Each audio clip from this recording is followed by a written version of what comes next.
We're going to take live questions like we do every Friday. We're on YouTube, Facebook, Periscope, Instagram, and just making sure I'm getting everybody up so I can see everybody's questions. What's up? How y'all doing? We're going to be discussing Olympic lifting.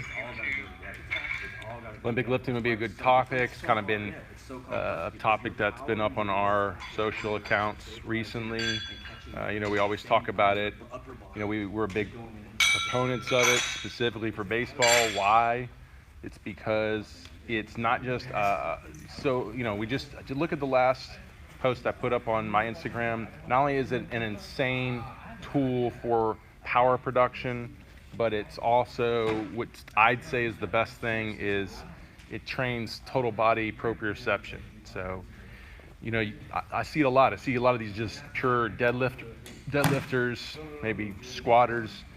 They got a lot of core, hip stability, but when they go and they move weight to the outer limbs, they start to really break down. So Olympic lifting really builds that total body stability, total body power, using the kinetic chain to really drive energy efficiently through the body is really the true benefits from it. So look like we've got a question up here. Best exercises to maximize hip to shoulder separation.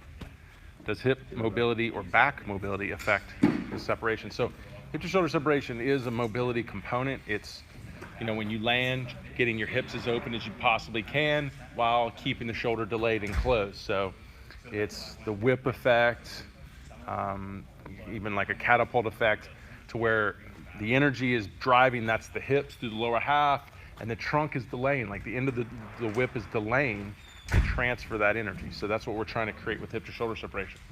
Also, studies show the more of that trunk delay we create, the less stress hits the arm. So it allows the arm to more properly go through the path and transfer energy late and not have to overcompensate or be forced to kind of drag and over torque to create energy. So exercises for it, obviously we always say, are separation throws. So we have specifically drills called separation drills. We have them doing with med balls, two-handed throws. And the reason I like them, the two-handed throws, is because you can't pull and fly open if you got both hands on the ball. So it makes you really engage the arms with the trunk. The trunk and the arms are working together, not separately, which would be, pulling and dragging, which would those be working separately. See y'all the 16th. Corey Wilson. Corey. He's coming in. Just got my Velo Pro belt in the mail, so pumped. That's awesome. Velo Pro, if y'all want to check it out, topvelocity.net/Velo Pro. Love Velo Pro. Jim Parquet's developed it. It puts a resistance band, just one resistance band from a hip to the ankle. You could do it to either side.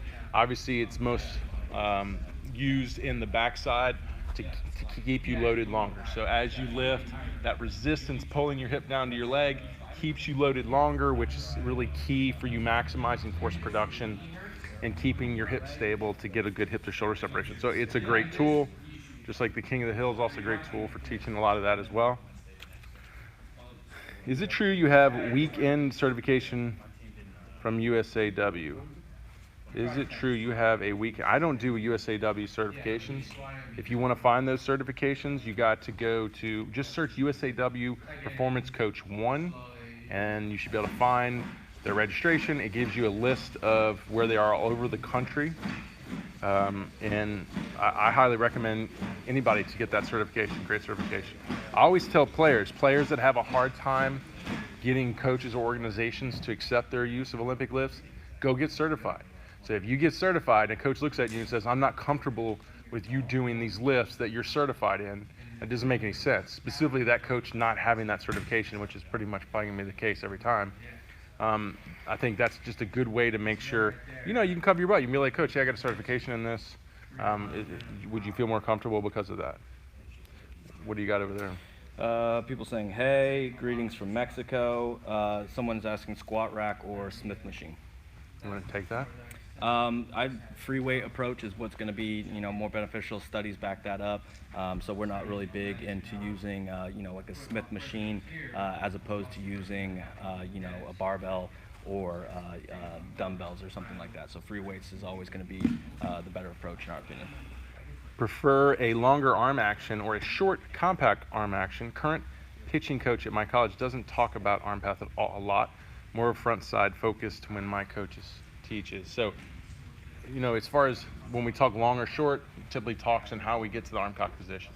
It doesn't matter what we do as long as when we land the arm, I have a video on YouTube, the arm action of a high velocity pitcher, but we want to land, we want the arm flexed around 90, we want the elbow pulled behind the back, about 23 degrees of horizontal abduction behind the back, about 85 degrees of shoulder abduction up, and then just coming in about 53 degrees of external rotation. That's a late arm cocked position going into front foot strike. So if you took a long arm to get there, like David Ardsma, who probably has the longest arm I've ever seen in the back, or if you took like a Joe Kelly, a short arm slot to there, I don't think it doesn't matter.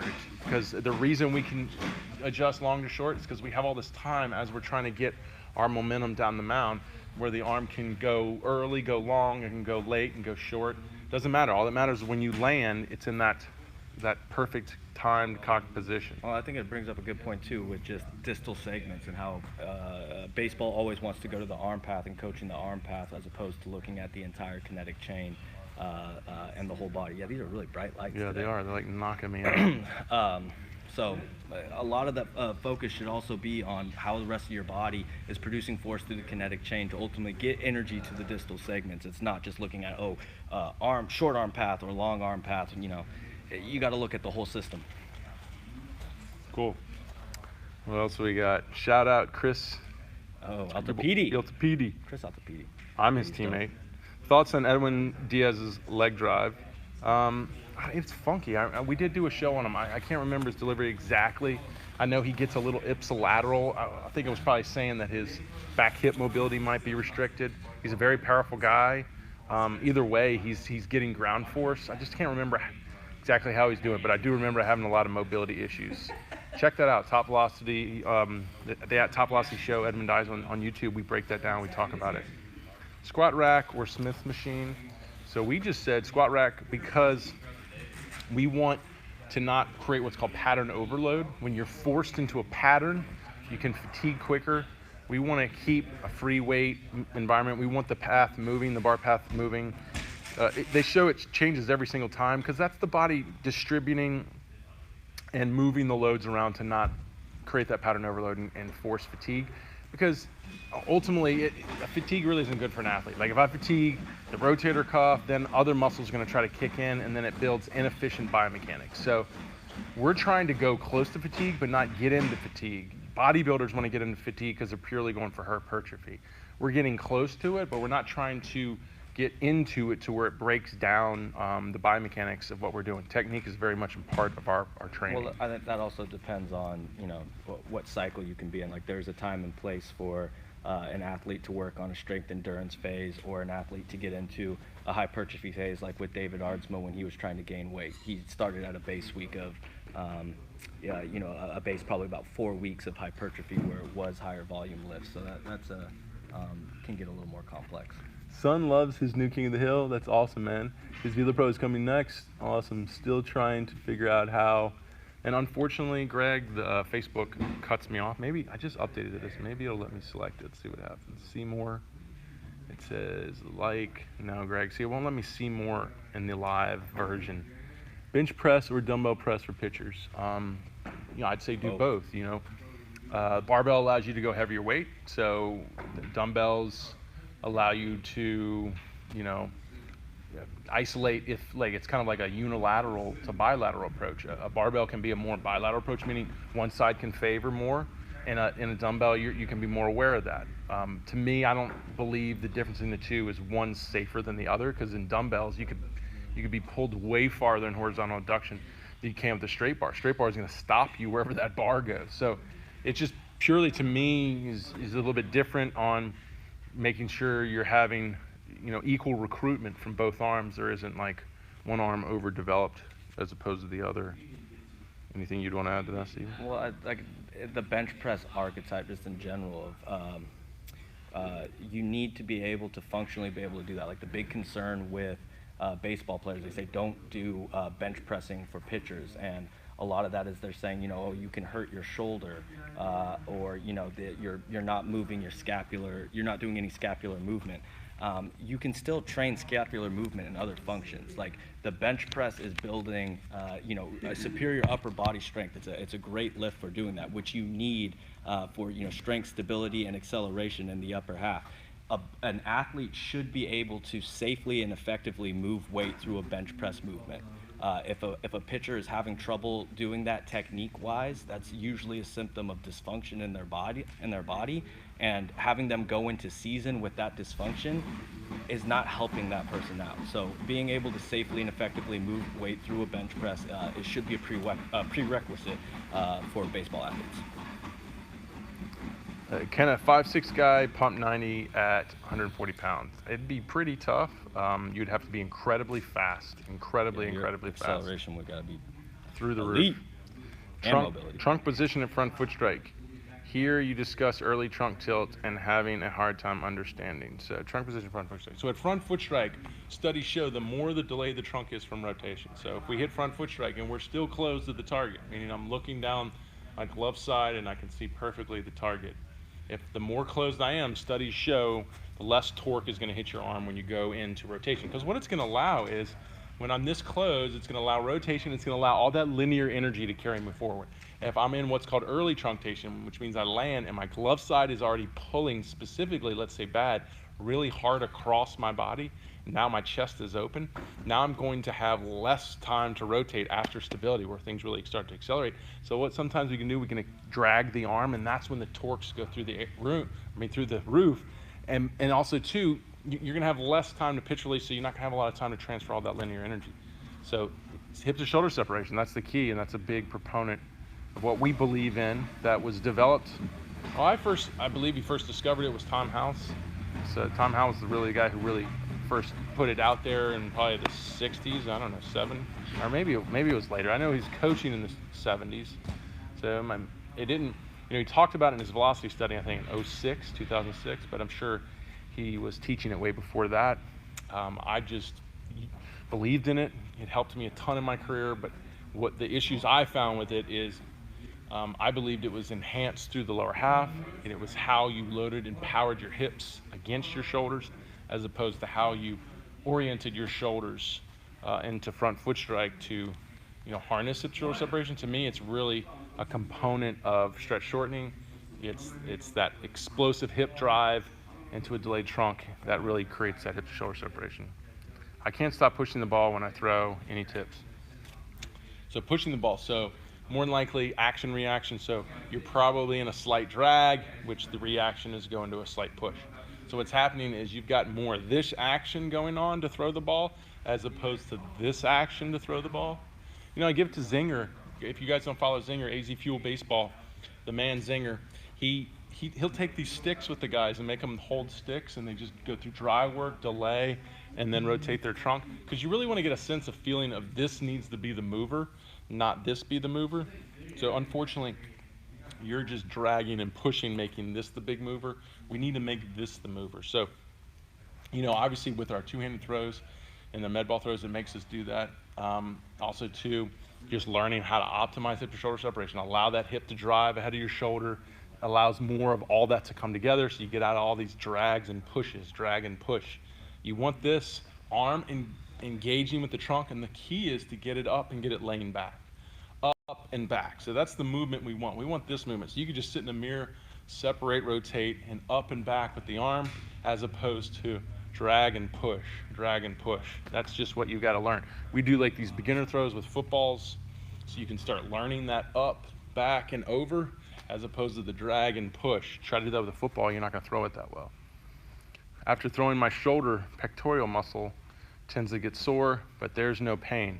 Is this a common thing after throwing, or should I not be sore? Any tips for soreness? So if it's here, you probably could, obviously you could be in a drag, you could be in a bad arm drag, which would be hyper abducting the front of the shoulder. You could be Weak also there. I would say it isn't a good thing. I don't want too much soreness here, unless I've been bench pressing too much. I want more of the soreness in the lats. So I would bet it is linked to your biomechanics and weakness in the upper body. If you want to jump in on that, let me know. What was the question again? Why don't you grab another one? We got so many of them coming right now. This one is, what are the side effects of Olympic lifting? There you go. And massive, insane power production, a healthy, high efficient kinetic chain, a remodeled efficient central nervous system, which creates that efficient kinetic chain. Right. Superior rate of force development, really effective for vertical force production. The new neuromuscular adaptation that's happening from the velocity and the strength paired with it. So basically, like, imagine you're moving 1.5 times your body weight in 0.1 to 0.2 seconds, similar to what you're doing on the mound. That's crazy neuromuscular adaptation and motor control needed to be able to move that through the kinetic chain from the ground up and power it through your legs, hips, trunk to receiving the bar. If unsupervised, people, concerned about the injury, of course, anybody can get hurt in anything, but the probability of injury is low, okay?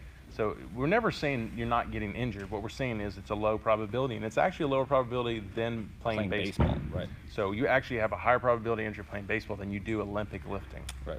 So at the same time, too, now you're putting two things together. You do want to make sure it's programmed well, because stress is just overtraining, overloading. So if you're not programming well, this is typically what happens. You don't program it well. It's just too much stress. The body breaks down typically in the game, and then we throw the baby out with the bathwater. We say, well, it's the lifting. Let's get rid of it.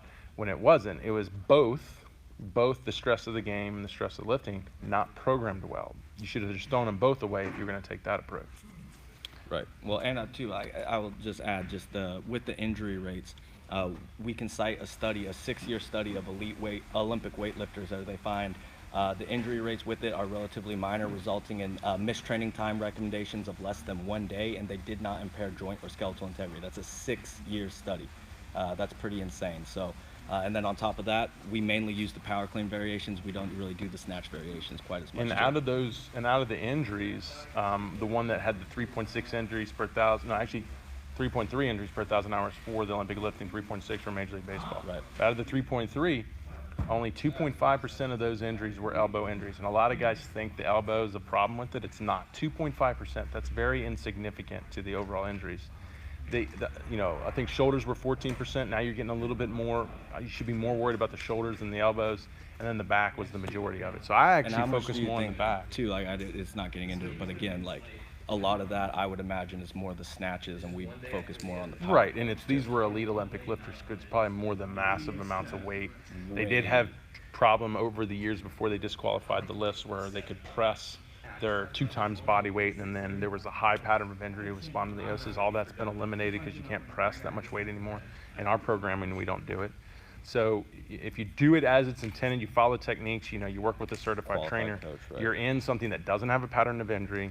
It has a low injury rate, and there's no traumatic or very little, if any, in the studies, there was no traumatic injury compromising joint integrity. It was mostly sprain, strains, and tendonitis. So, and it actually showed in another study that Olympic lifting was safer than weight training. So weight training is more dangerous than Olympic lifting. That's insane that when you go to the weightlifting, it's actually safer than just general strength training. Right, and then the cherry on top is obviously the third-party research showing it to be one of the most effective lifts to maximize dynamic athletic performance. And there is tons of research showing that. If you go to our article on it, why baseball players should Olympic lift, I cite 16 sources, and you can go even deeper into the research, seeing even more. So when coaches are saying, the injury rate or the technique, or they're not superior lifts, we have third-party research for every single one of those verifying that it does. So that's what I would say.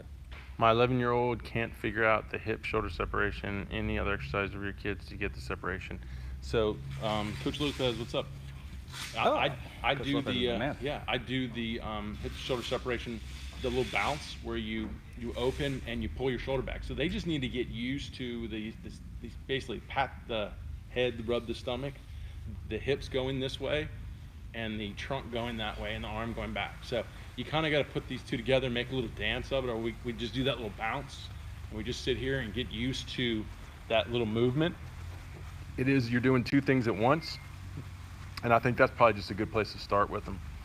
What power clean max do you usually see when someone hits 90? Typically, our guys get close to that 130, 150% of body weight. Guys under 6 feet are more 150% of body weight. Guys over 6 feet are like 130% body weight. So, I mean, to be honest, it's usually like 300. When you hear someone getting like upper twos, close to 300, that's when you start seeing guys break through the 90 range. Shout out to my guy, Nick White. Nick. Where's Nick? Over here. Somebody shouting out Nick. It was Jamal Goodman. Yeah. Will you guys be at the ABCA in Dallas? Yes, we will. We're gonna have a cool booth. We're gonna be in there with ABC, or we're at ABCA. We're gonna be in there with Jim. Well, Jim's not gonna be there. We're gonna have the Velo Pro. We're gonna have King of the Hill there, and we're gonna have 4D Motion there. We're in our own booths. We got 3 of them. I think we're by the entrance. So the entrance exit, I think we're like right there. So it's gonna be. We're excited. Key to keeping front leg closed longer. So I always say front leg, front side will stay closed and serve as a brake and a guide if you have power coming through the backside, through the back hip. If you don't have that power and you're about to go to front foot strike and your arm's sitting back here and it wants to come around, you're gonna start pulling here, or you're gonna start swinging your leg open. So yeah, staying closed is just telling your hips to stay internally rotated, your glove side to stay down and internally rotated. But if you don't get power through your backside, nothing's gonna drive that back shoulder through, so you're gonna want it pulling to kind of create that. Right. You got something? It says, Brent, will lowering my body weight make it easier for me to improve my relative strength? Assuming body fat percentage stays the same, lighter Olympic lifters have higher power to weight ratios. Go ahead. Well, I feel like you're trying to make everything too much about your power to weight ratio. You can't just separate it into one thing. So, for example, specifically for pitchers, body weight has a huge correlation to ball velocity. So lowering your weight, especially I have an idea of who this athlete is, and we've talked about, I think gaining weight was big for him. So lowering your weight would not be effective. It's the ability of putting on weight while you're training your body to be explosive through the lifting, through the heavy load training, through your plyometrics, through your Olympic lifting, through your anaerobic conditioning, through the fusion system.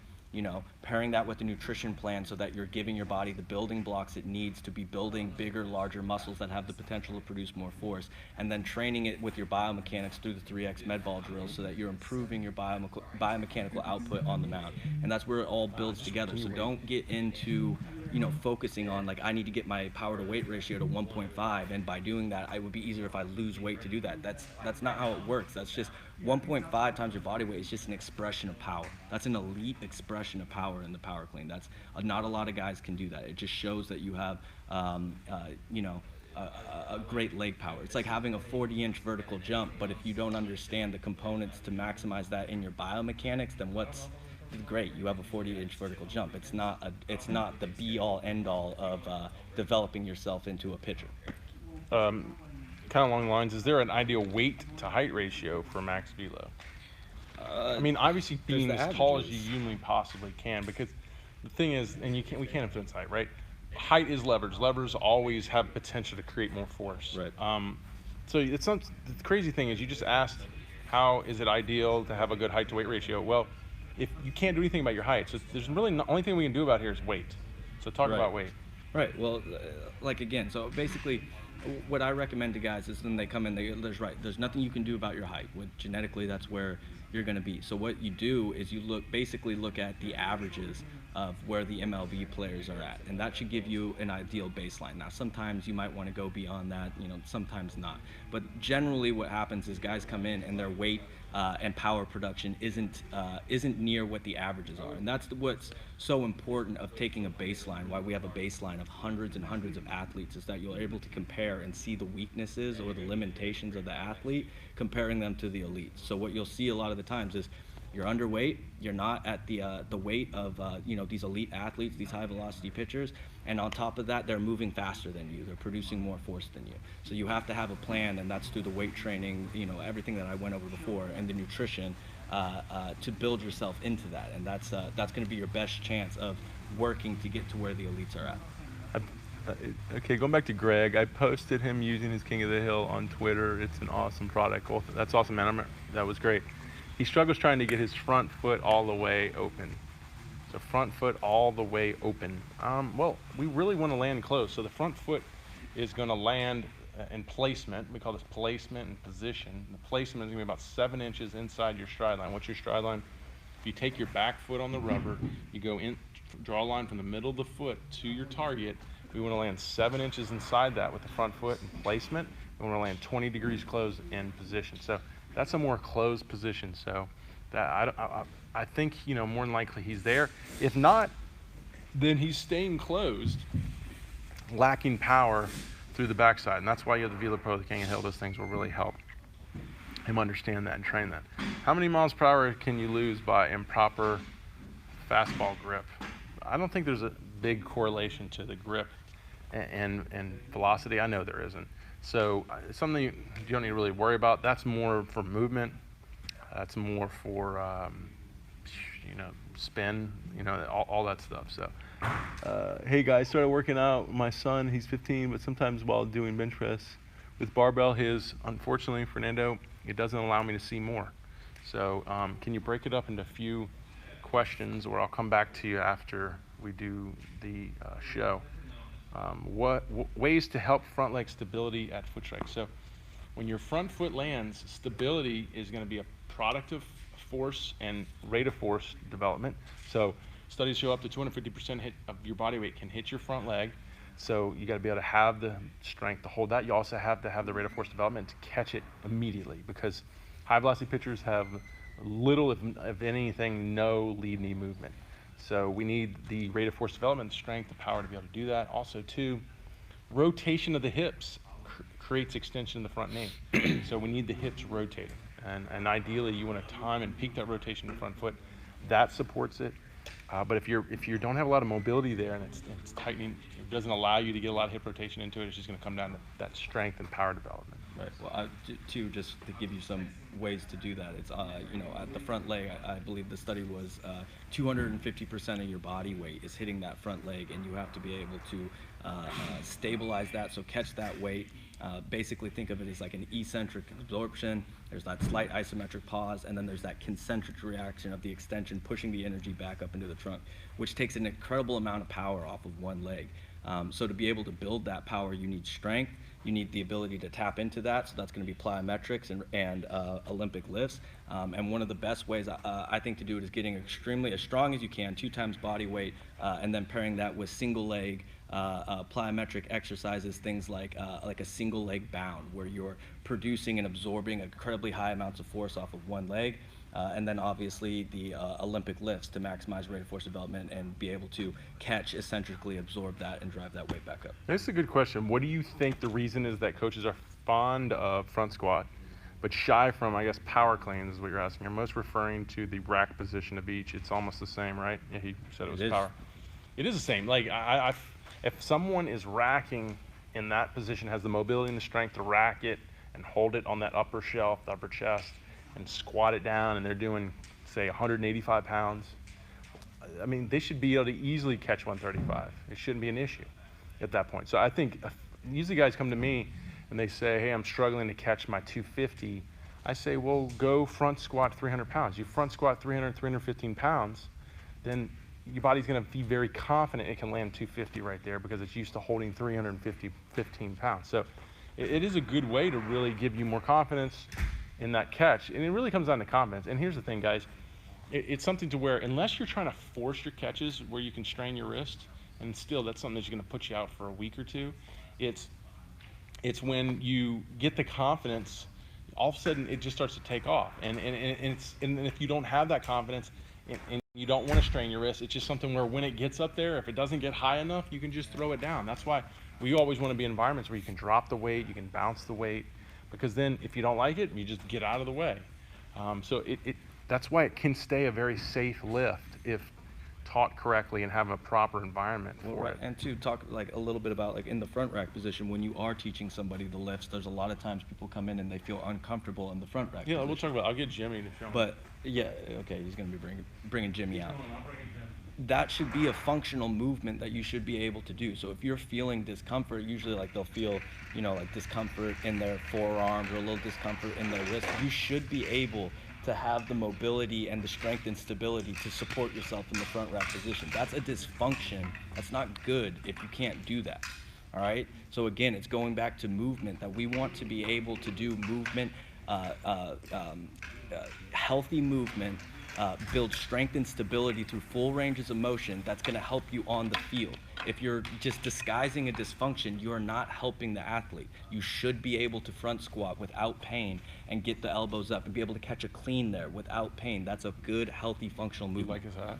Yeah, I put it on him. He's a Giants fan.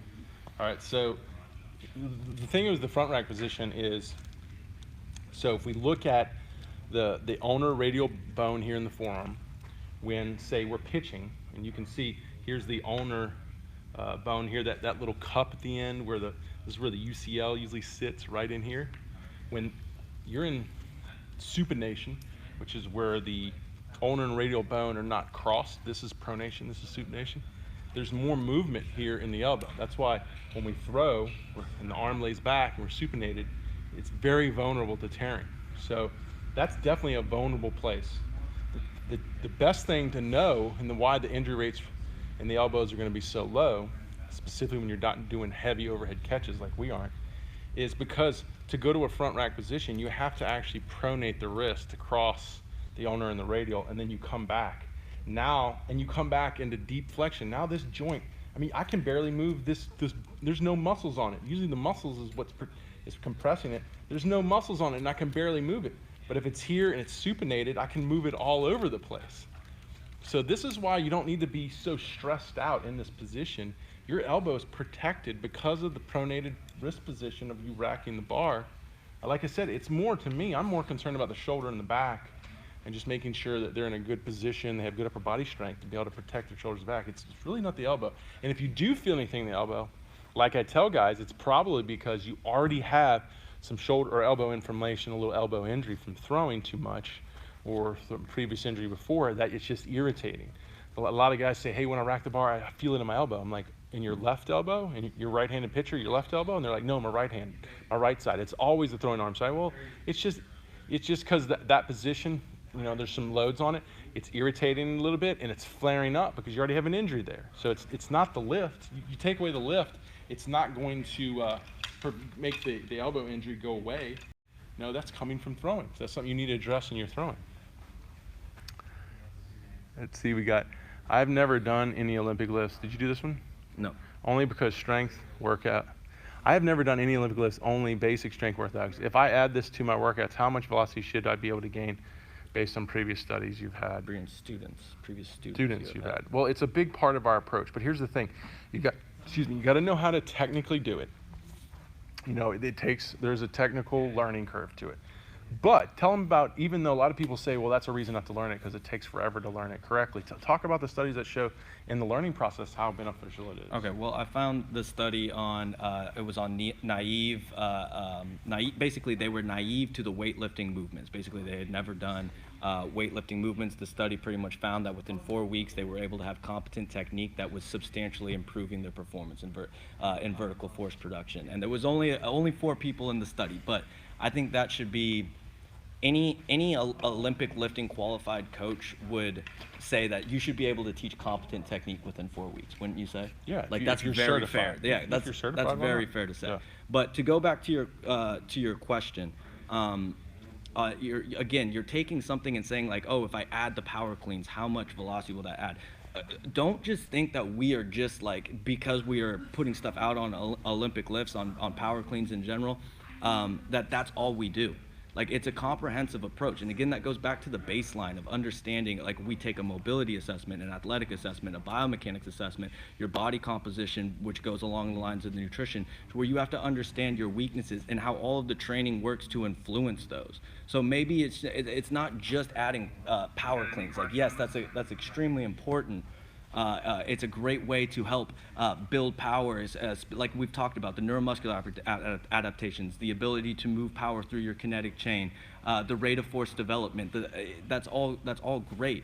but it all has to be working together. You can't just pick and choose one thing and be like, oh, these guys talk about power cleans, let's just throw in power cleans and that should help my velocity jump up. That's not how it works. We're much more comprehensive than just that. Yep. So it needs to be programmed in like we do with our program. Right. Does scar tissue help the UCL? So if you do create any tears in there, your body is going to lay more scar tissue down. But the scar tissue it lays down potentially is nowhere has the integrity of the initial tissue. That's why when you tear your UCL, scar tissue comes in, it tries to repair it. In a way, it kind of repairs it, but it never is going to be at the integrity level of it was before. That's why they still go in and perform surgery and reinforce it with a tendon from your body because that scar tissue isn't enough. So it's something where you can be confident that in slight little tears, it's going to protect itself, but in a full tear, you need to, if you want to keep pitching, ultimately you're going to have surgery. Does thoracic spine or shoulder mobility make a bigger difference in being able to do an overhead squat? Yes. Yeah, it's huge. If you can't, I mean, it's not getting in a lot of extension.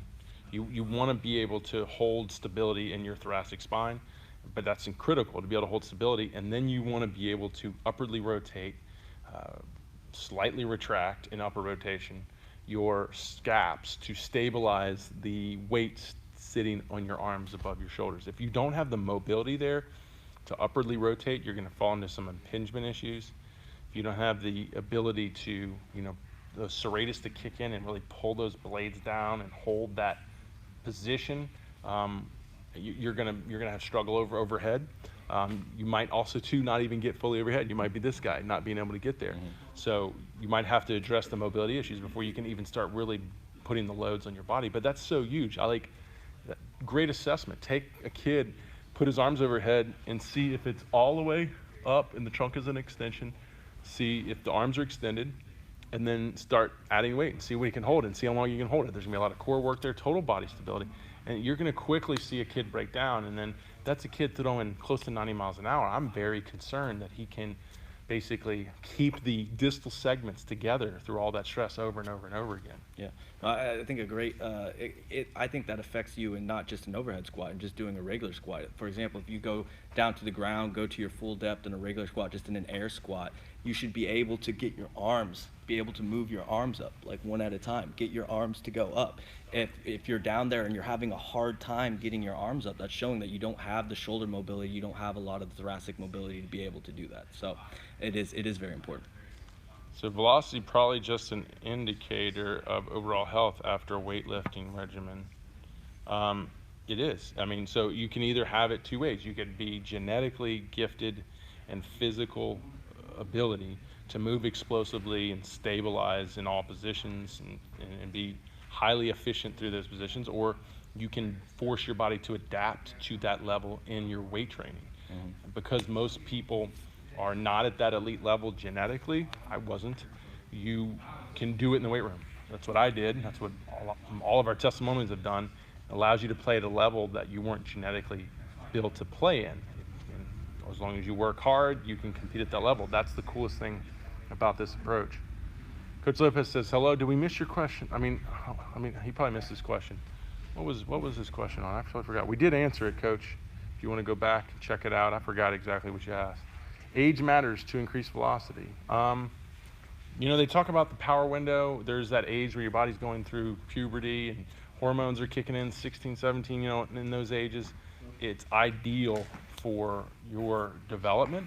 So we really can get guys to gain a lot of velocity in those windows. Out of those windows, it just gets a little harder. Doesn't mean you can't do it, specifically if you still are undertrained at that point.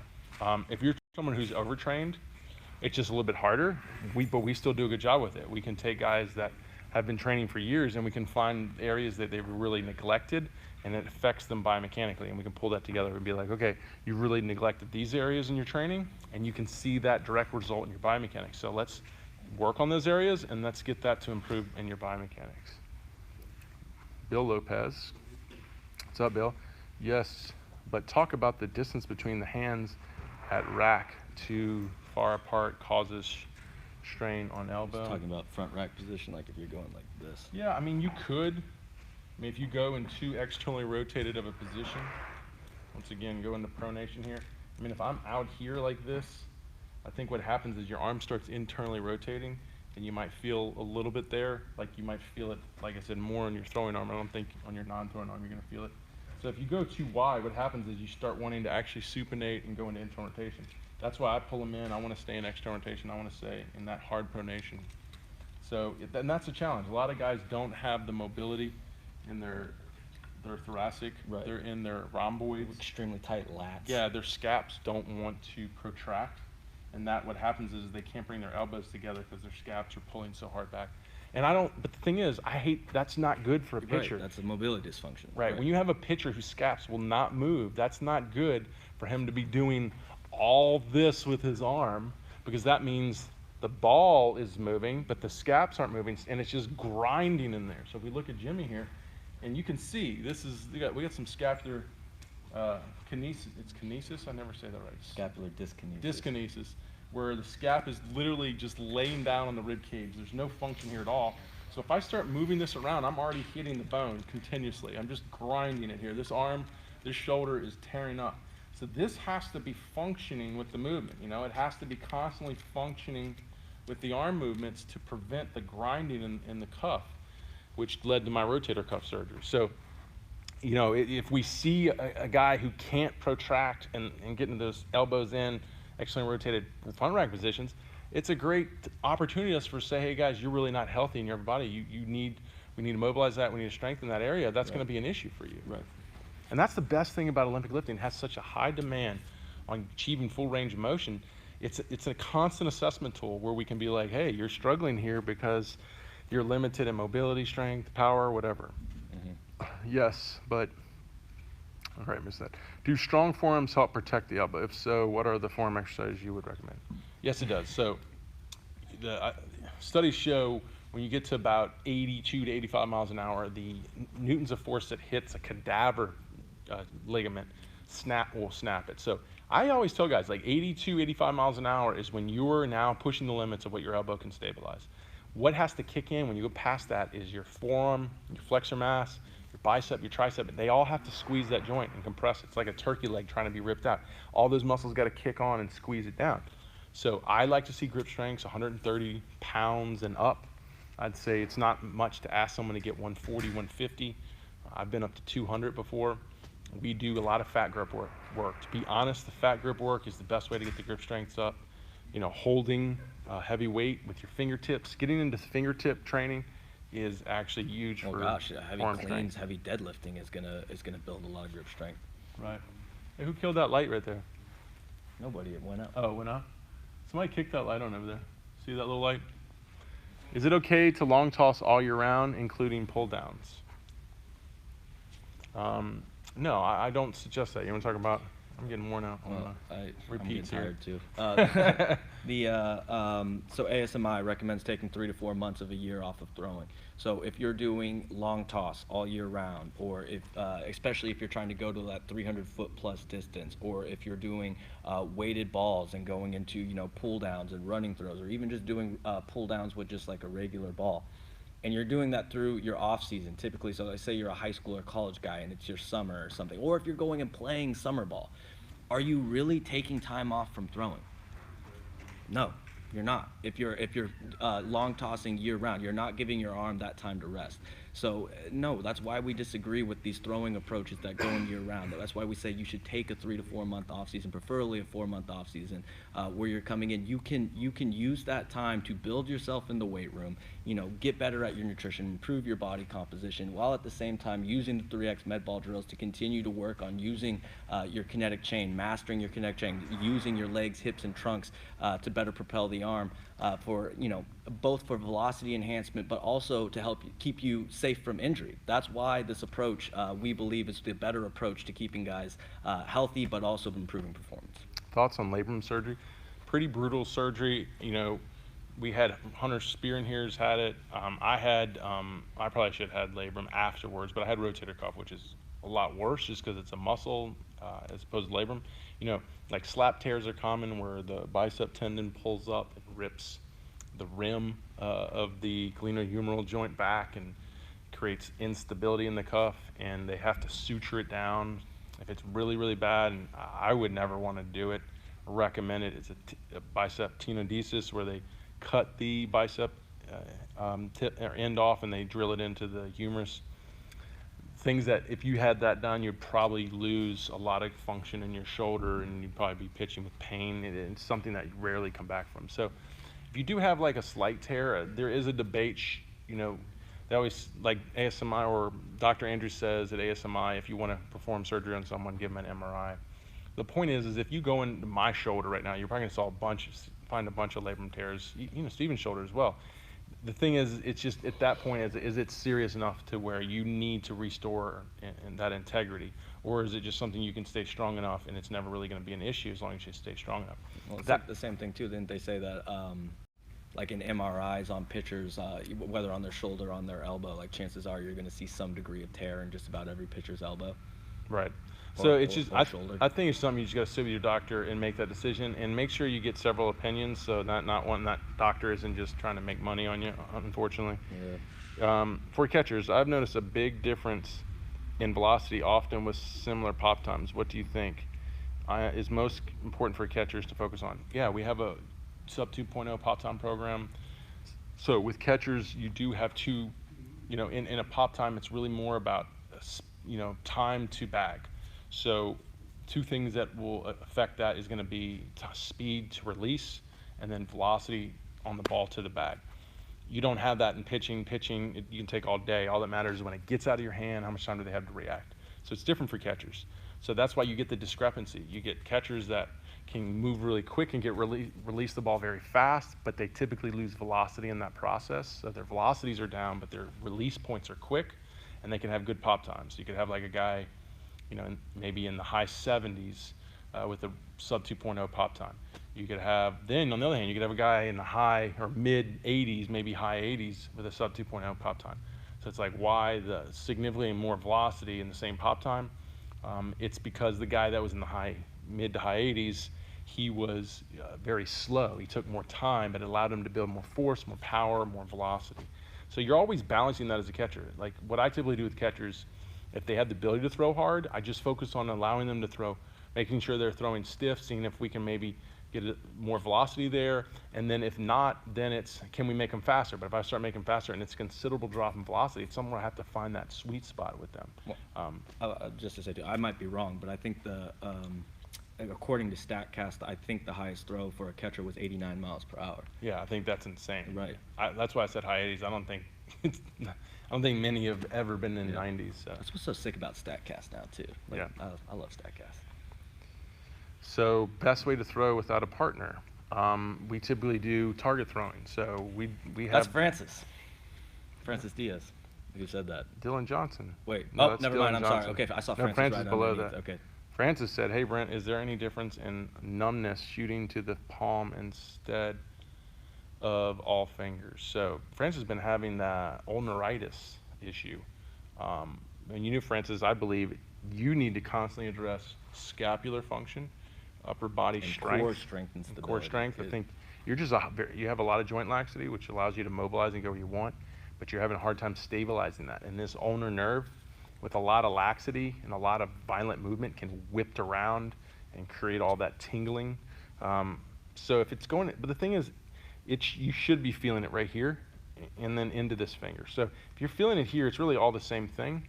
So and it's all coming from here through where that ulnar nerve runs. So like I said, you just need to keep building upper body strength. That's going to be so key for you. Core, upper body strength, total body strength, but you just need to get a lot stronger to get away from that. So going back to throwing partners, remember, ideally you just need a target. That's really all you need. That's what we do. And you get a bucket of balls. Or is it still the nerve slipping? Yeah, Francis, I'm saying, I believe it's the nerve slipping. It's a common thing, Francis. I've had that issue with a decent amount of guys. So it's just, I believe it's too much joint laxity. How do you take care of your rotator cuff shoulders? So just like we talked about, getting the scaps to function, being able to upwardly rotate, being able to stabilize all that weight over your head. So we like to do overhead holds. Start light with a light dumbbell. Get it over your head where you're not bending your elbow. It's not in your bicep. You're extended. You can feel it pushing down into your shoulder. Your shoulder, the proprioception, your shoulder's firing to stabilize that position. And just walk like that 20 yards. Or lunge, Or lunge, yeah. squat. And then go to the other side. And just constantly build up from there, Well, and see how strong you can get from there over time. That's the I posted on Instagram. There was a study called like the kinetic chain approach to rehabilitation of the shoulder, and that's what they were talking about. Was it's not just on taking care of your shoulder and taking care of your rotator cuff. It can't just be that arm care approach that baseball takes anymore. It has to be a full kinetic chain approach to the rehabilitation process. So it's making sure that your downstream issues in your kinetic chain are ironed out while working with it to stabilize the shoulders overhead. That's why like taking dumbbells overhead going into lunge positionings, or doing single arm overhead squats, where you're working more of a full kinetic chain approach while working to stabilize the shoulder, is going to be more effective than just purely working on arm care alone. Rest a pitcher's absolute best friend. Yes. Of course, and you need to know how to program that with your training. I like doing bands and dumbbell exercises. That's fine. Just doesn't always address overhead stability, strength. Remember, when your arm releases the pitch, up to somewhere around 90 miles an hour, there's about 250 pounds of distraction forces pulling your arm out of socket. So if you can't resist 250 pounds of force, then you're going to distract your arm, and that could be a labrum tear. A lot of things can happen. So band work to me is not enough. Greg said we got a 3x 4 years ago. He has grown up in your philosophies. Need to bring him to you. Would love to have him down, Greg. Appreciate that. Excited you guys are doing well with it. Anything on there we missed? Good one says, what Olympic lift most resembles the pitching motion? I would say that the split jerk. I mean, ideally, you're catching it in a full stride, arms over the head. So like when I land in pitching, my arms abducted, you're almost in the same exact position. The only thing, the difference would be your glove side would be tucked.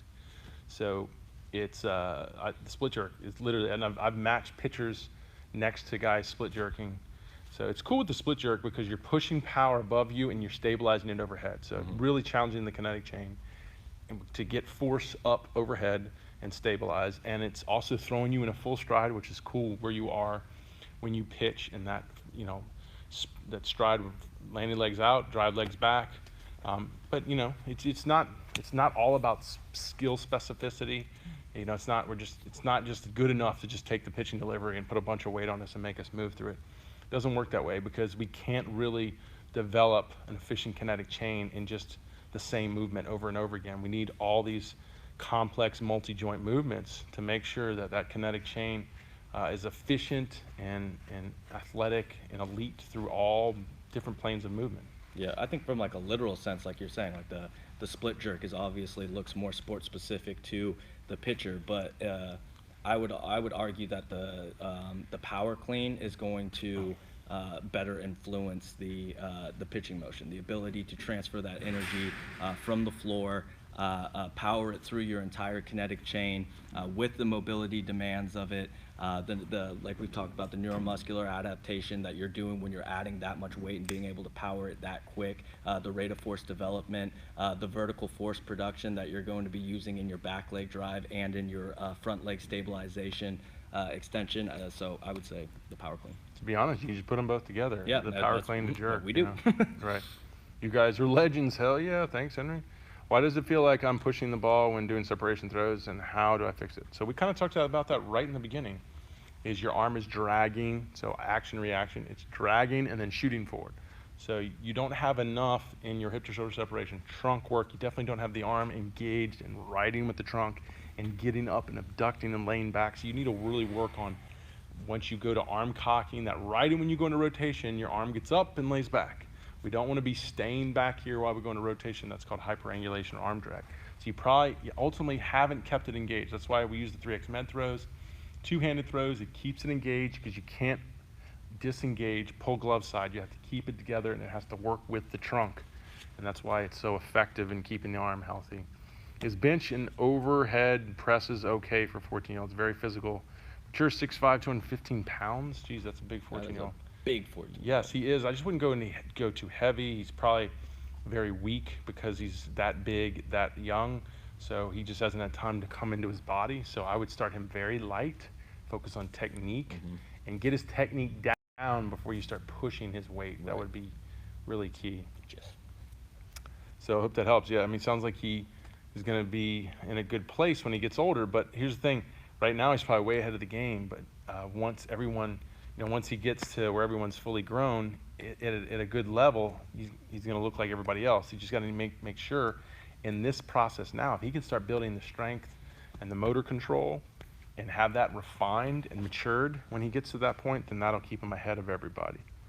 Thoughts on deadlifts? Yeah, we do deadlifts. We like more of the Romanian deadlift versions because it isolates more of the posterior chain. You got to be careful if you are already a quad dominant approach, or typically Olympic lifting is very quad dominant, then if you're doing traditional deadlifts or even trap bar deadlifts, you're just reinforcing more quad dominance. So that's why we do a lot of Romanian deadlifts to be, because it's a more straight leg deadlift and it's a more posterior chain isolated lift. So we typically, when we think deadlift, we're going for posterior chain work because we need a lot of it. Anything over there? Is that it? Let's see. Can throwing a football increase velocity? Because I was a quarterback this season, I'm seeing an increase in velocity. Well, throwing in general increases velocity, and the thing with a football is it's teaching you how to keep the arm engaged with the trunk. It's teaching you all the torsion and unloading, loading and unloading of the forearm to shoulder. And like I said, just throwing in general is going to make anyone throw harder. So yes, it does, but you can't just purely build it on that and go to an extreme level. And that's the problem here. It's like, I think we'd all be even fine with weighted balls if it was thrown very light and not overloaded. It's when we try to take something that has an effect, of course throwing has an effect, and we go to an extreme with it. Same thing with Olympic lifting. It obviously has an effect. We can push it a little harder just because there's less pattern of injury there. But same thing, if we went to a massive extreme with it, it eventually would probably start hurting us. And that's the problem. Baseball's way more willing to go to an extreme with throwing something than they are with lifting something. And unfortunately, there's more pattern of injury in throwing something. So because of that, they're constantly injured. If they actually did it in reverse, they'd probably be a lot healthier because the pattern of injury isn't in the lifting aspects of it. What do you want to do? And I would say too, like there's too many variables involved in just looking at like, oh, my velocity is increasing, and just assuming like, oh, it's throwing a football that's doing it. Like, yeah, we use footballs to help teach like the supination, pronation, and stuff like that. But more likely, it sounds like if you're playing football, and you're playing baseball, typically that tells me you're a high school athlete. So you're getting older, you're growing, and each year you should be getting a little bit better, a little bit stronger, a little bit bigger. But then on top of that, football, a lot of times what you'll hear is like, oh, when I was in high school, I was doing the football lifting, and that was significantly helping me. Then when I went off to college, I stopped lifting as much because I got into a baseball program. And then I lost velocity. So that can play a part in it too. There's just a lot of variables that go into it than just going, oh, the football is helping me throw harder. What is the ideal body weight to get to for someone who's 6'1"? I'd say try to get around 200 pounds, 200 plus pounds. You want that lean, explosive mass. I think that's a good idea. I mean, ideally, man, if you could be 250 and move incredibly explosively, it's always going to help. I would just definitely get over 200 pounds. Well, a lot of that is going to come down to your natural body type, though, too. So you can get a stockier 6'1" guy, or you could get an ectomorphic guy, naturally like a skinny and thin guy, and then that's probably, like you said, like more towards that 200-pound frame, or as close as 200 you can get to that. But then you might get that stockier 6'1" guy whose body can naturally handle a little bit more than that. So it really comes down to your body type. We got James from the old Bullpen with DA on. What's up, James? We got the greatest real estate agent in the world, James, who allowed MC. us to nail down the Top V facility and my house. C. Lonco, yeah, We'll never forget. and C. my house. He says, "Happy Friday, guys. My wife wants to know, how can I do the dishes within 15 minutes time?" C. I don't know, C. I've seen you do I the don't dishes. want to get in trouble. I've seen C do the dishes. He's pretty quick. I think you could teach us. I'm 5'11", 160, committed to Wabash Valley CC, touching 90. What advice do you have for me? So you're 160, 5'11", touching 90. Obviously you want to get consistently over 90. I think there's a big weight gain you can go through, a lean mass gain. Mass equals gas if you're moving it explosively. It's like what carries more inertia, the freight train or the feather. So unfortunately, we just got cut off with Instagram. So we're probably going to end it right here. So guys, in that case, just ending on that note, we do have a nutritional program, topvelocity.net/nutrition. It is a key part of this approach. If you can continue to develop lean mass with all this development, basically feeding your body, it's just going to keep giving you more power production.